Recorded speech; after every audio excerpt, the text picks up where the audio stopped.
그게 기대 이상이다 그러면 매수하고 기대 이하면 매도해야겠다라는 생각이 듭니다.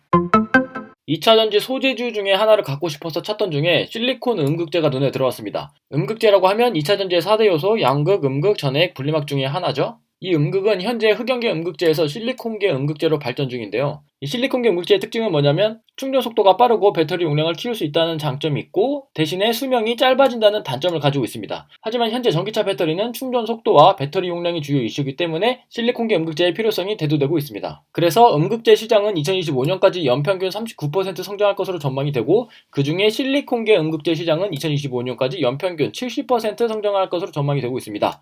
그래서 2025년에는 실리콘계 음극재의 비중이 11%까지 늘어난다는 전망인데요. 그렇다면 현재 실리콘계 음극재의 플레이어들은 누가 있는지 살펴봤는데요. 먼저 시장 점유율 50%를 차지하는 중국의 BRT라는 회사입니다. 대주전자재료 사업보고서에 따르면 현재 BRT는 저효율 제품을 생산하고 있고요. 재밌는 건 삼성 종합기술원에서 기술을 전수해줬고 그래서 삼성 SDI에만 납품할 수 있도록 단독 계약을 했다고 합니다. 다음은 마켓시ェ어 30%를 차지하고 있는 일본의 시니치라는 회사입니다. 여기도 마찬가지로 대주전자재료의 사업보고서에 따르면 저효율 제품을 생산하고 있고요. 그리고 그 다음으로 시장 점유율 10%를 차지하고 있는 대주전자재료입니다. 대주전자재료는 고효율 제품을 생산하고 있다고 하고요. 2020년 연매출 1163억 원 중에 음극재 매출이 130억 원 정도를 차지하고 있습니다. 그리고 LPN이라는 국내 회사도 있는데 비상장 회사고요. 정보가 부족하긴 한데 여기는 대주전자재료와는 다르게 나이트라이드계 실리콘계 음극재를 사용한다고 합니다.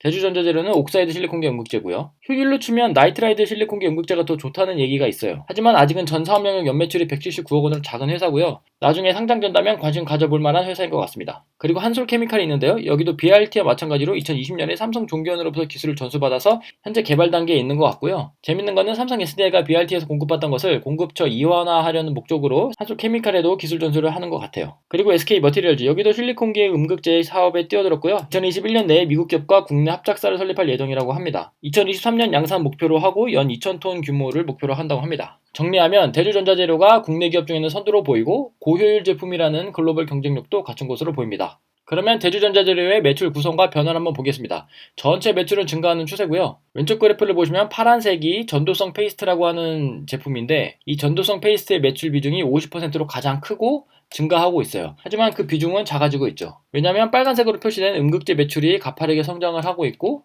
그래서 그 비중이 16%까지 늘어났거든요. 그러면 대주전자재료는 이 음극재를 어떻게 생각하고 있느냐, 어떤 투자 계획을 갖고 있느냐 봤더니 전체 투자금 86억 원 중에 음극재 생산 설비 투자가 66억 원으로 대부분을 차지합니다. 2023년까지 음극재 생산력을 연 2040톤 규모로 증설할 것으로 전망되고요. 그러면 연평균 104%씩 생산력이 증가하는 것으로 시장 성장률이었던 70%보다 증가율이 더 큰 거죠. 그렇다는 얘기는 시장 성장률을 넘어서 마켓쉐어를 더 늘릴 수 있다는 자신감일까요? 어쨌든 다른 뉴스들도 좀 찾아보면요. 2019년에 세계 최초로 실리콘 음극재를 상용한 게 대주전자 재료고요. 포르쉐의 EV 스포츠카 타이칸에 탑재를 했다고 합니다. 하지만 충전 중에 폭발하는 사고가 발생을 했는데 이게 음극재 문제라는 썰이 있습니다. 이거는 개선을 해서 이런 일이 발생하지 않아야겠죠?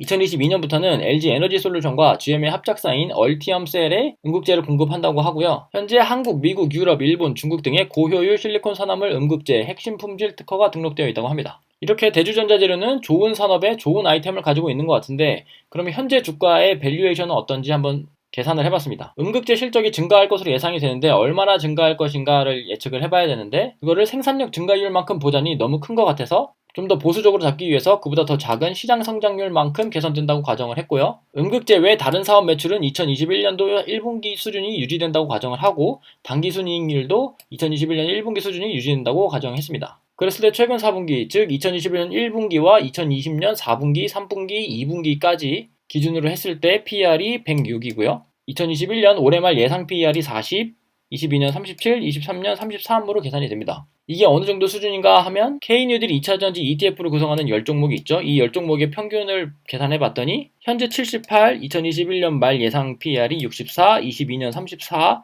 23년 27로 비슷합니다. 즉 제 생각을 결론을 내리면 현재 2021년 7월 24일 주가 56,600원은 다른 2차전지 종목과 비슷하게 평가를 받고 있다. 전기차 필수 소재이기 때문에 전기차 산업의 성숙기까지 장기적으로 보면 지금 사도 손실은 안 날 것 같다. 하지만 손실이 안 나는 것도 중요하지만 투자 수익을 얼마나 많이 얻을 수 있느냐도 중요한데 다른 2차전지 종목 대비 매력이 있으려면 실리콘 음극재 실적이 연 70% 성장을 가정했는데 그것보다 크게 성장한다면 되겠죠. 그러려면 시장 자체가 더 커지는 방법이 있고 아니면 대주전자재료의 마켓시어가 커지는 방법이 있겠죠.